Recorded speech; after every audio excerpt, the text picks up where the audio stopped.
Red de pedofilia nacional. Los niños ofrecidos como juguetes a una camarilla de ricos y poderosos. Un cuento trágico que desgarra el corazón y rompe el alma. El escándalo de Franklin es una historia real de una red de tráfico de niños y la conjura para encubrir su existencia a toda costa a través de una conspiración orquestada desde la cúpula del poder estadounidense, con la ayuda de CIA, el FBI, los medios de comunicación y de un proceso judicial corrupto.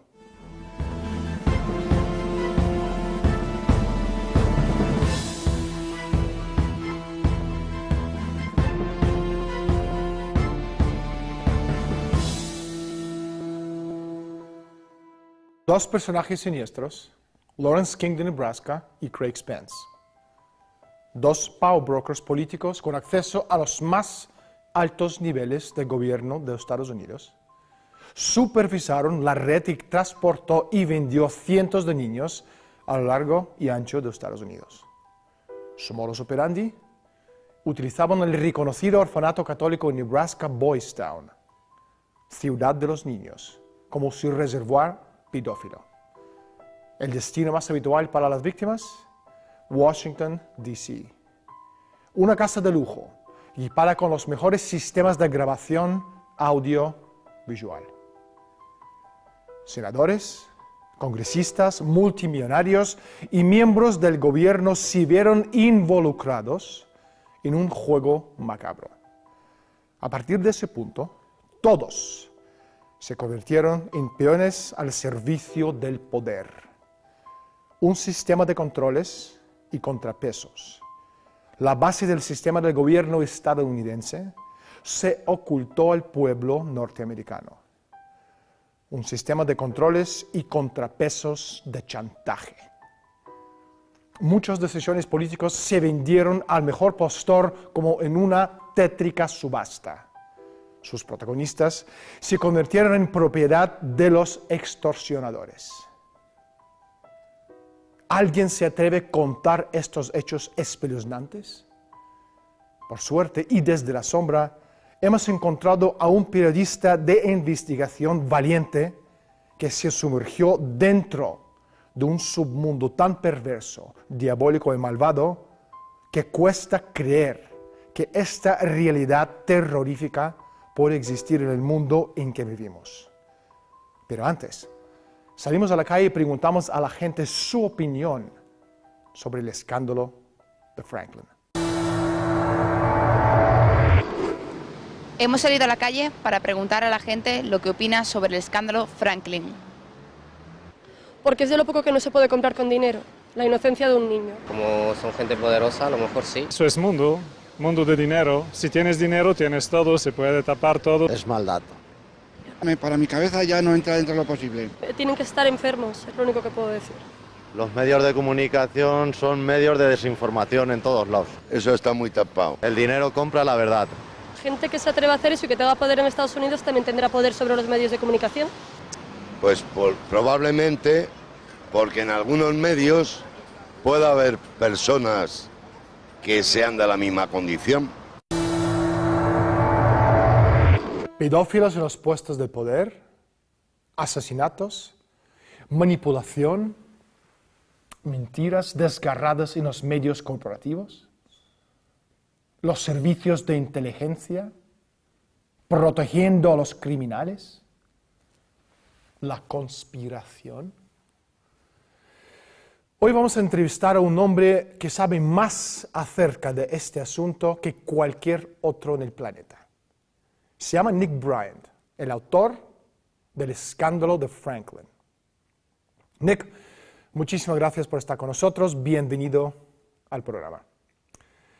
Red de pedofilia nacional vinculado a los superpolíticos en Washington, a los elementos de las Fuerzas Armadas de Estados Unidos y los servicios de inteligencia.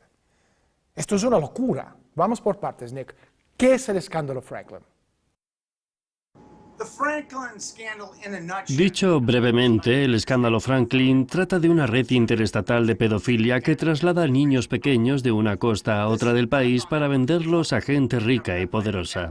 Esta red pedófila estaba en última instancia cubierta por el FBI y el Ministerio de Justicia. Las más altas organizaciones de defensa de la ley de los Estados Unidos pudieran cubrir una red internacional y nacional de pedofilia. ¿Quiénes son algunos de los principales señores de las sombras involucrados en esa red de pedofilia?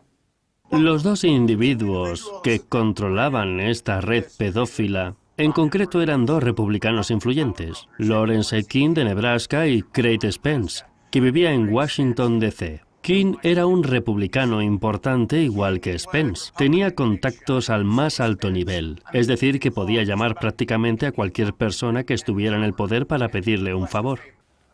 Lawrence King. Ahora, este es el hombre que abrió en 1984 la Convención Nacional Republicana, cantando el himno nacional delante del presidente Reagan, y después montó una fiesta para 600 personas, entre ellos la hija de Reagan. El mismo Lawrence King, que según tu libro está vinculado a la CIA, y que vendió los niños secuestrados para convertirlos en esclavos sexuales para los ricos y famosos. Pero ¿cómo es posible algo así? Bueno, la historia es bastante complicada, porque es muy difícil creer que una red nacional de pedofilia controlada por un importante republicano pudiera pasar desapercibida durante más de 10 años y afectar a Dios sabe cuántos menores. Para escribir el libro pasé 7 años investigando el caso Franklin, me costó 7 años. Y en última instancia, y aquí es donde se vuelve realmente descabellado, en última instancia se utilizaron 3 grandes jurados para tapar el escándalo Franklin.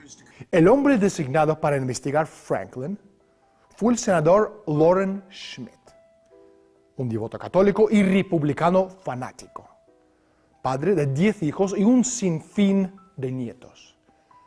Inicialmente, Schmidt pensó que Franklin era un ejemplo aislado de una dichosa manzana podrida. Poco después de que se formó el comité de Franklin, Schmidt recibió una llamada telefónica anónima. La persona que llama a Schmidt le instó a no seguir adelante con la investigación porque las huellas llegan a los más altos niveles del partido republicano. Schmidt no podía imaginar que su investigación terminaría en un final infame a su distinguida carrera política y casi le conduce a la ruina financiera.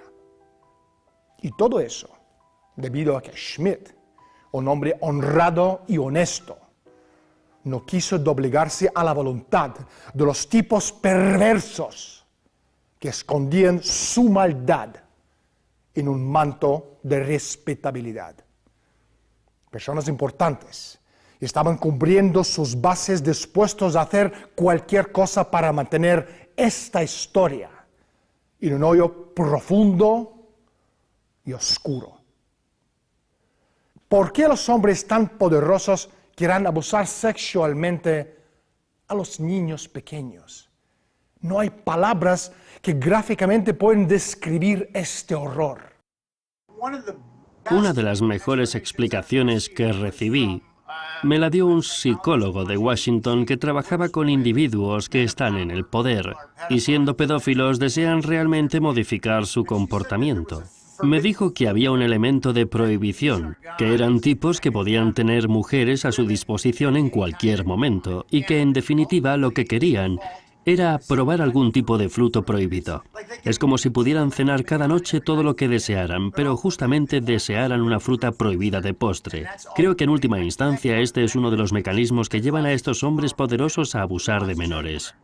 La mayoría de las personas involucradas son miembros del prestigio social y creyentes católicos. El hermetismo tiene muchas explicaciones. Uno de ellos es la cuestión de fe. Pensad bien lo que estoy diciendo. entraron en nuestras casas, raptaron y forzaron a prostituirse a nuestros hijos. Después, lo negaron todo.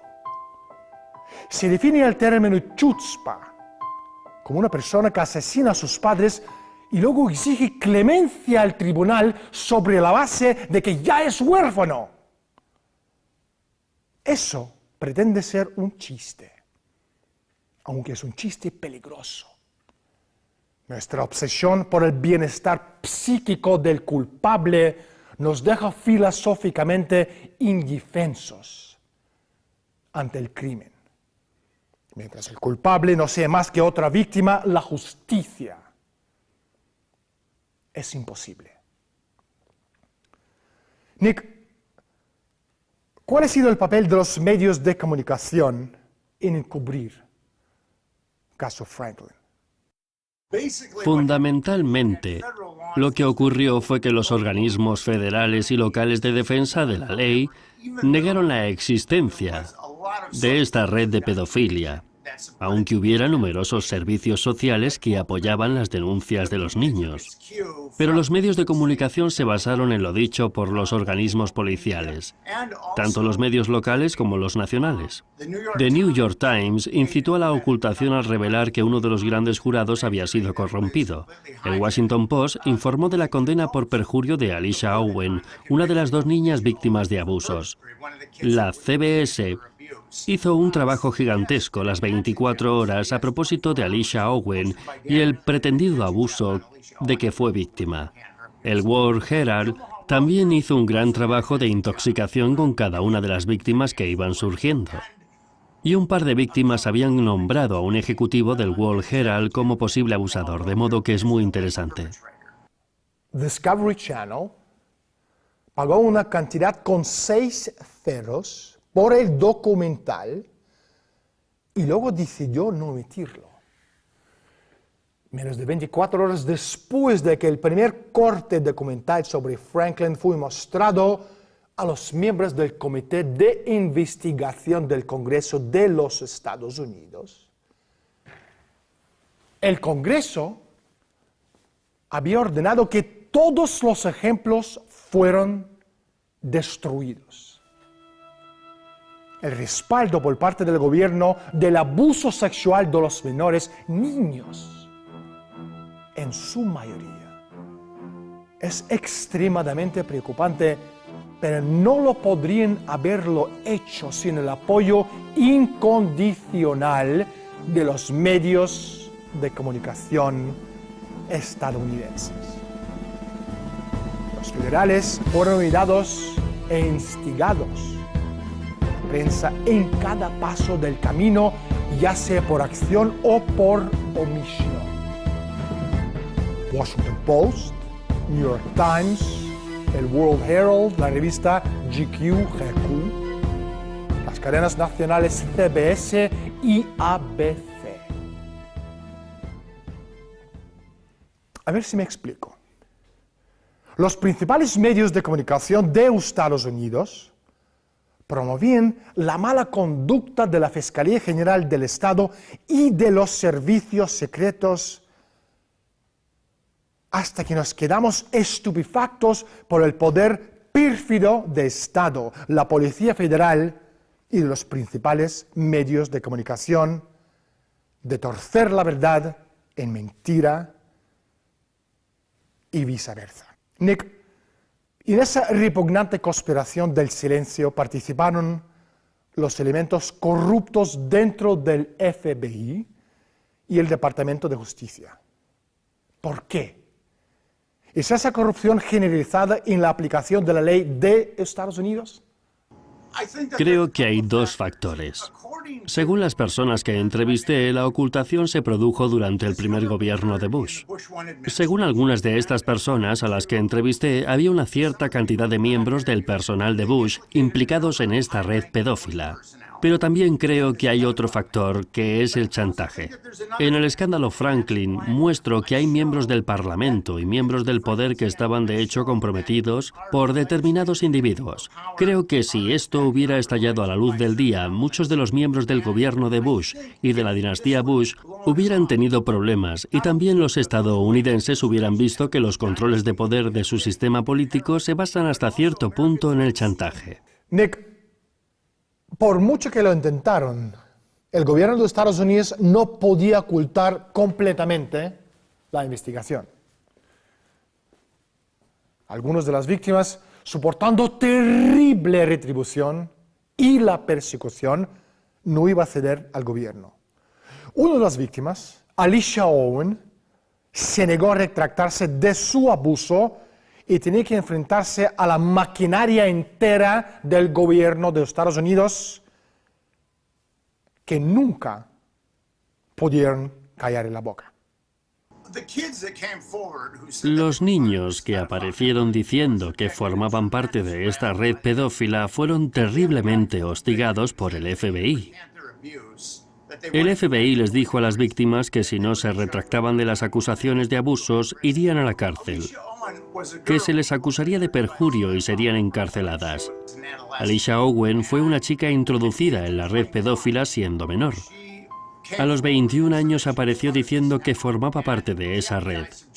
El FBI la sometió a una tremenda cantidad de humillaciones, la presionaron y la presionaron una y otra vez para que se retractara. Su hermano de 17 años murió en circunstancias muy misteriosas. Las verdaderas víctimas fueron utilizadas, abusadas y después desechadas. Alrededor de los niños y adolescentes se extendía el código del silencio. Las víctimas sabían lo que pasaría con ellos si alguna vez decidían sacar los crímenes. Una niña, Alicia Owen, que había sido esclava sexual desde los 14 años, se negó a retractarse de su testimonio, incluso cuando el FBI la amenazó de muerte. A los 21 años, no quiso retractarse ante un gran jurado estatal que la investigaba por 8 acusaciones del perjuicio. Tampoco se retractó ante el gran jurado federal que la acusó de perjuicio. Potencialmente, se enfrentaba a una condena de 300 años de cárcel por negarse a retractarse de sus acusaciones de abuso. Ni eso pudo disuadirlo de contar su verdad al mundo. Y lo contó con todas las consecuencias. Alicia Owen pasó 15 años en la cárcel, 2 años en confinamiento solitario, por decir la verdad. Nick,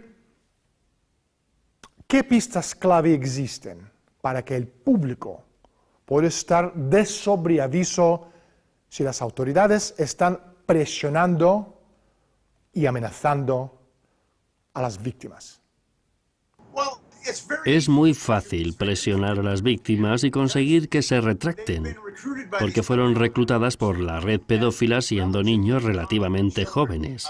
El más joven con el que hablé había sido enganchado a los 11 años. Además, se abusa de ellos repetidamente y se les orienta hacia la droga.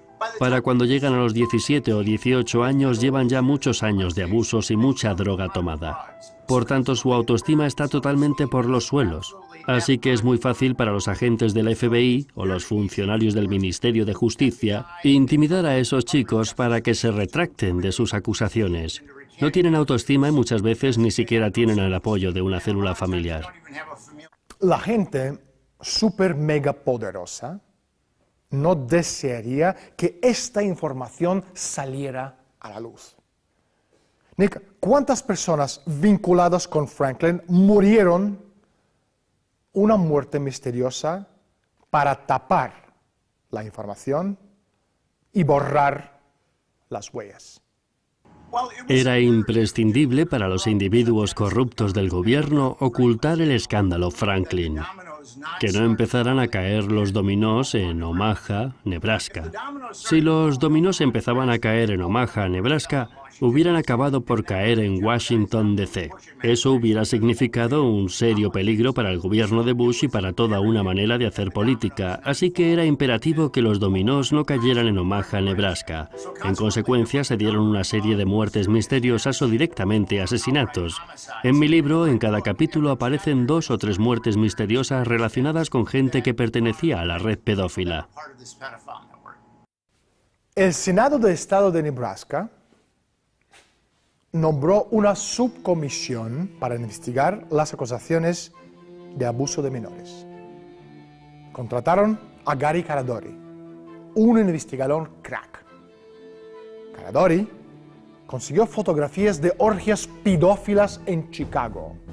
Lo sabemos por 5 fuentes diferentes. Cuando volvía a Omaha desde Chicago con su tesoro, el tesoro que podía haber provocado un auténtico descalabro social en las filas de los partidos políticos de Estados Unidos, su avión explotó y se desintegró en el aire. El hermano de Alicia Owen aparentemente se suicidó a los 17 años. Otra de las víctimas, que también estaba pensando si retractarse o no, tenía un hermano que se disparó en la cabeza 2 veces.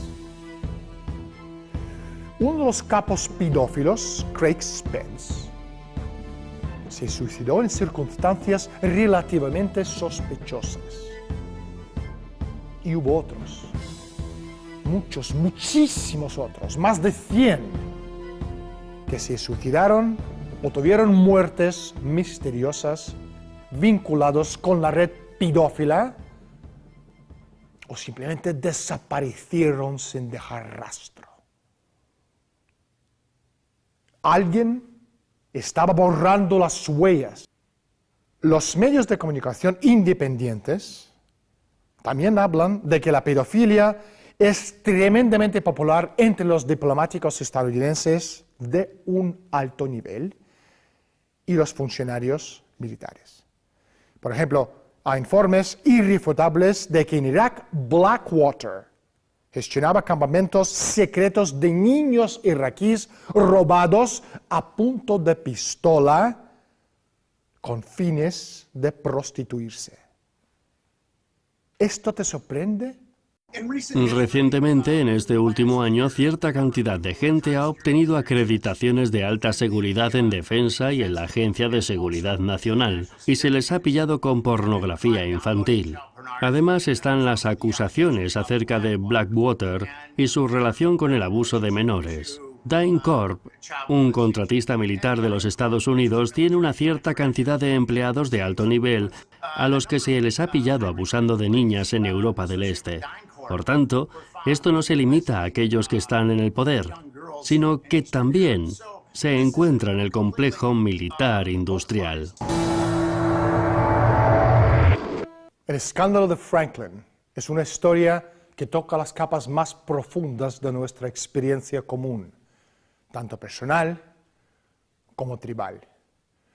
Los hebreos nos enseñaron que la verdad no es un sustantivo abstracto, sino otra forma de nombrar a la persona, a una presencia divina dotada de perspicacia infinita y de decisión creativa.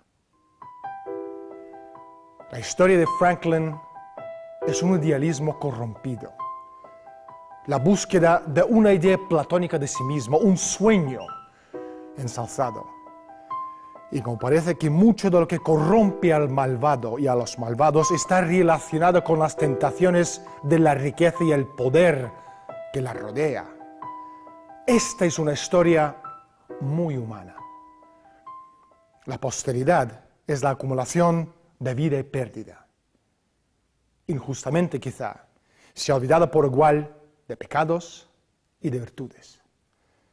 Se olvida de todo, excepto los poemas mismos. Los poemas permanecen, junto a unas historias reales increíblemente tristes, para recordarnos el momento en que el Dios infringió las reglas.